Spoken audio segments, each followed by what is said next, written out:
morning. This is it, the one I've been promising for a few weeks now. The one all about me ranking what I think are my favorite, I know are my favorite published 5e campaign books. I'm strictly looking at extended campaigns. They have to go at least to 5th level or beyond. So usually starting out at 1st. There's an exception which I will correlate further down the list. So we can get started. I want to introduce it, the honorable mention, which is The Lost Mines of Phandelver. It's included with the starter set. I don't have my starter set any longer. I gave it to a friend of mine who wanted to learn how to D&D, so I gave him the set. Also, the reason why it's not listed in the top 10, it definitely is top 10. I'm not sure if it hasn't been almost fully supplanted by the Essentials kit, which came out a couple of years ago. I think it's a little bit harder to find. You might be able to find it at your local gaming store or perhaps Amazon. I'm not really sure. I'll look into it. I should have looked into it before I made this video. But that's the reason why it's honorable mention. If you have if you can get your hands on it, if you have it, run it. It's very good for new players and a new DM. Although I think later, and which you will see in the list, books and kits have kind of supplanted that now. So let's go ahead and get right on in. The first one, I don't have a physical copy. I actually I bought a copy and raffled off one of our Dining Dragon events a year or two ago. And the other one I bought and gave to my co-DM for Dining Dragon and a good friend of mine, Mohawk, which you hear all about. But the first one is Storm King's Thunder. And this is where Wizards of the Coast really started experimenting with more kind of sandboxier, if that's really a word, aspects of adventure design. This will actually be later refined, as you'll see, and like Out of the Abyss, Curse of Strahd, Tomb of Annihilation, Descent into Avernus. The story is solid. I mean, it's giants. It can get a little wonky in places, but due to those sandbox elements. But this is really trying to discover their voice with doing these sandbox type of elements in published adventures. I've never played or DM'd the adventure. I've only read it. I only have a digital copy on D&D Beyond. I would like to run it, or I would love to play in it. But like I said, my friend Mohawk swears by it, and he ran it at our table, or one of the tables with our Dining Dragon people. People absolutely loved it. So, which I may have to go get a physical copy so I can be a completionist. Number 9 is Dungeon of the Mad Mage. So I keep putting it in my mouth. You can't. Dungeon of the Mad Mage. It's kind of a pseudo sequel to Waterdeep. I should have said Waterdeep. Dungeon of the Mad Mage. It's kind of a sequel to Waterdeep Dragon Heist, but we'll get into that later. If you want, you can do that, or you can just use bits and pieces. It is a mega dungeon, and boy howdy, I mean, it is a mega dungeon. Usually takes players from level 5 to level 20, all the way to 20. This is the first book that actually takes players to level 20 that's been published by Wizards of the Coast. The story is a bit lacking. It's just different elements of the dungeon that are created that the characters can go through. But as a DM, having a mega dungeon at your ready is invaluable. You can run them through different sections, or just kind of steal parts of it and kind of overlay it into something you've already in your homebrew, or another campaign you're running, or make little one-shots. It's great for that. Maybe so it's not technically a pure campaign book, but you can easily approach that or add it in to any of your current campaigns. Number 8, in a very similar vein, Tales of the Yawning Portal. I cannot express how much I love this book. I think I've talked about it several times on this channel already. But yes, it's not a campaign. It is a series of classic dungeons from D&D's history that have been updated to 5e. For, again, like Dungeon of the Mad Mage, you can drop those in any of your campaigns, each dungeon, and there are some great ones. The Sunless Citadel rivals any starting adventure for a new DM or players out there, and it was written for The original AD&D, if I'm not mistaken, may have been written for one of the. No, it was AD&D. The Sunless Citadel is amazing. It has a sequel that's in the book as well, The Forge of Fury. It also has White Plume Mountain, which is a funhouse dungeon where characters can also get, if you're thinking about adding something like Vestiges of Power from the Critical Role campaign on Twitch. They have the Black Razor and some other of those Signet weapons that you can kind of level up with your characters. That gives you an avenue to go down. I love taking Tales of the Yawning Portal and giving my players a tour of D&D that I grew up with through the 5e perceptive lens, I guess. Great book. I totally recommend it. Just for the fact of you going, using it whenever you can. Let's get to the box that replaced the starter set, in my opinion, the Essentials kit, especially the Dragon Ice Spire Peak. It takes characters up to level 5, but D&D Beyond has, and I believe they're free, the sequels to this, and it takes them all the way up to, I believe, 17 or even 20. I have to double check. It also has, this is great if it's just you and somebody else. There are sidekicks, which is pretty much just updated hirelings from the original years of D&D, which is really, really cool. This is great. You actually have to find a dragon, and there's the questing hub is more like kind of like almost a MMO aspect where there's a board and new jobs appear, and your players can choose which one they want to go on and go, and it's kind of sandbox in that area, although it is limited. But the adventures themselves are short, they're fun. The one with the gnomes, and it's almost got I made it almost like an Alien, the original movie vibe, because of the creature. I don't want to give any spoilers away. It's fun. What my party did with that creature was amazing. I love them for it, and it will go down as one of my favorite moments. And then I can't wait. Right now we've taken a break from 5e, but that's what we were kind of running, a little variant of that, and we're going to get back to it once we're done with this round of play testing. I think we'll get maybe 2 more play test sessions of my RPG, Magigeddon, and then we'll go back to our 5e. So let's go to number 6. That was number 7, so we're on number 6. Waterdeep Dragon Heist.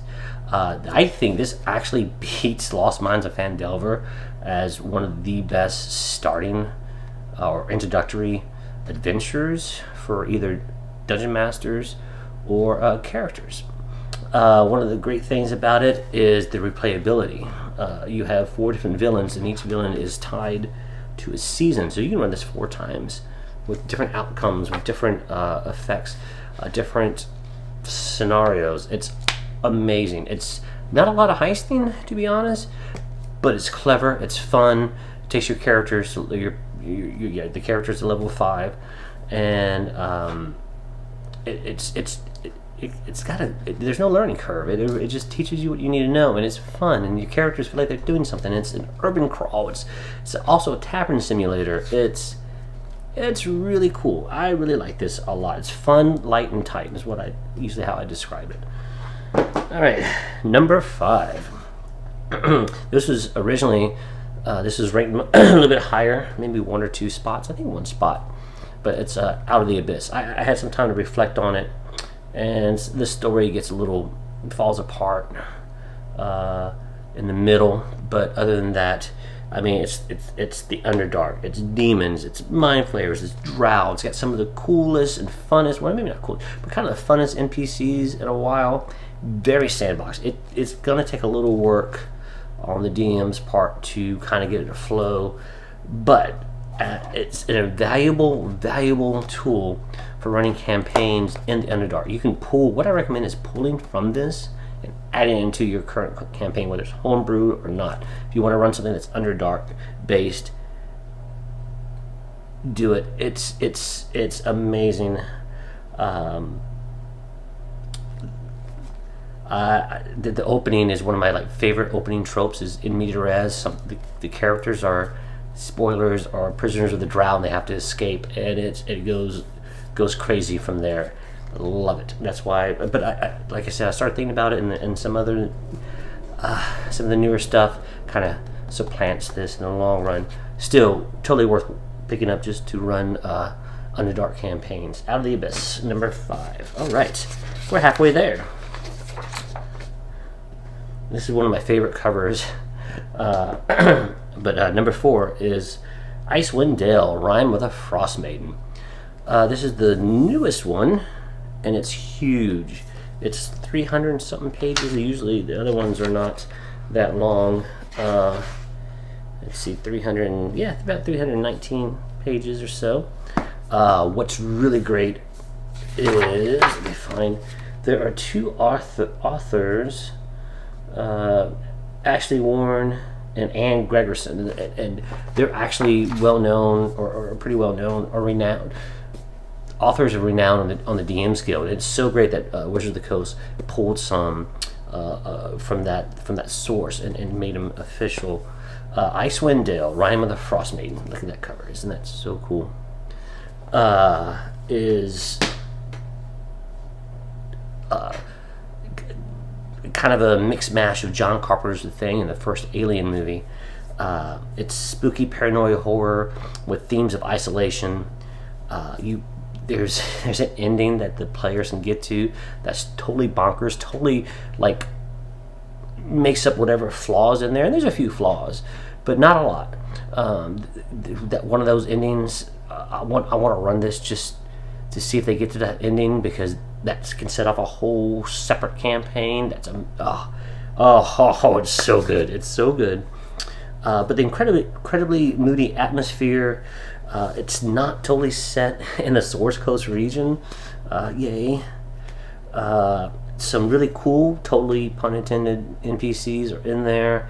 The 10 towns, the sandbox, how players can go and explore this different areas before even getting into the meat of the adventure is great. I love it. All that makes it easily ranks in the top 5, where I think it's going to stay for a while unless Wizards pulls something really amazing. As good as that is, there are 3 others that I think are better. Number 3, and this is why we're on Hot Take Red Alert. This is where people are probably going to just lambast me in the comments and emails and messages, but number 3 is Curse of Strahd. And it's totally because I am biased. All these are based on my bias. These are my opinions.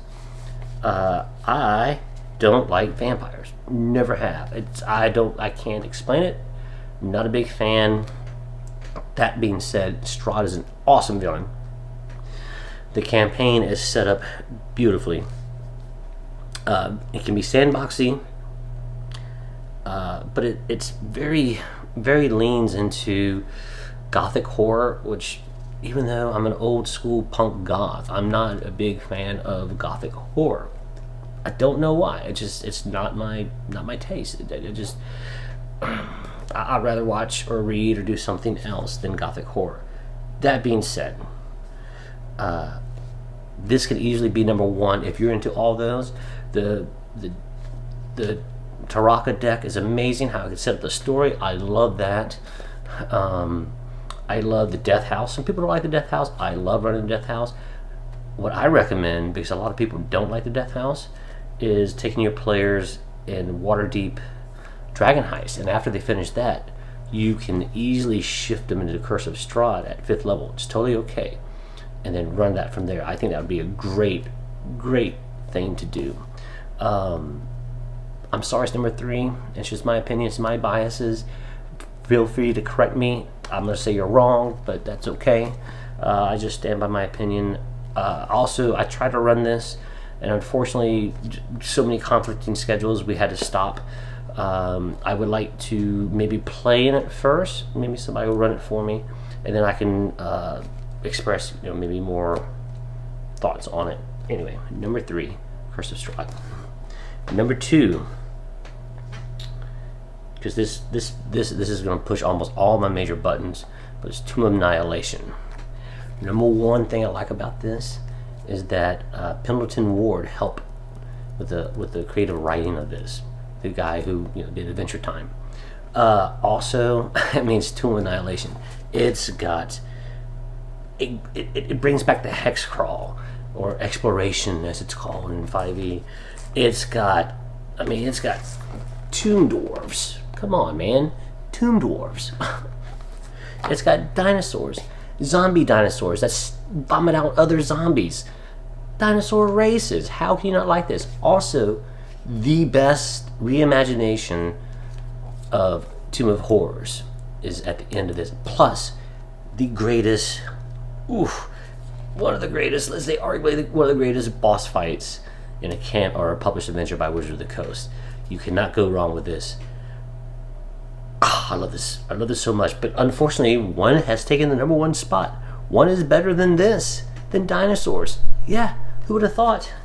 And that is none other than Baldur's Gate, Descent into Avernus. Oh, when I said that pushes most of my buttons, this one does. You start in Baldur's Gate, but you're not there for long because you go straight to hell. Yeah. Oh man. So when you go to hell, it takes on this Mad Max Fury Road, heavy metal, all of this, and plus you have Zeratil, one of the best NPCs ever made, and the incredible blood war that's going on, and then surprise NPCs that you thought you would never see in a published Wizards of the Coast campaign module. Some incredible treasure. It is. It's maybe not as sandboxy as the Curse of Strahd or Out of the Abyss or Tomb of Annihilation, but the atmosphere, what's going on constantly, these NPCs that you become a part of, everything else that's going on in it, it makes up for it. It's just a blast, a heavy metal, thunder and lightning, blood and hell kind of campaign. That's it. Those are my top 10 published, my ranking of what I think are the best published by Wizard of the Coast. Agree, disagree, hit me in the comments below. Like if you like what you see. Apparently we're not doing a playtest tonight, so I may squeeze out another video because from the last playtest, because I added some the magic wands and some other things, the weapon sigils and so on and so forth. So I'll give you a touch on that, update on that. Plus I just added the psychic powers and the mutation tables as well. So I'll be going to that with the next, which I may shoot later today, and maybe try to get it up either today or maybe just shoot it tomorrow and put it up tomorrow. Anyway, thank you for hanging around and listening to me rant about some tabletop campaign stuff, and I'll turn off the hot take red alert system, and I will see you on the next video when we talk about my Magigeddon. Thanks guys.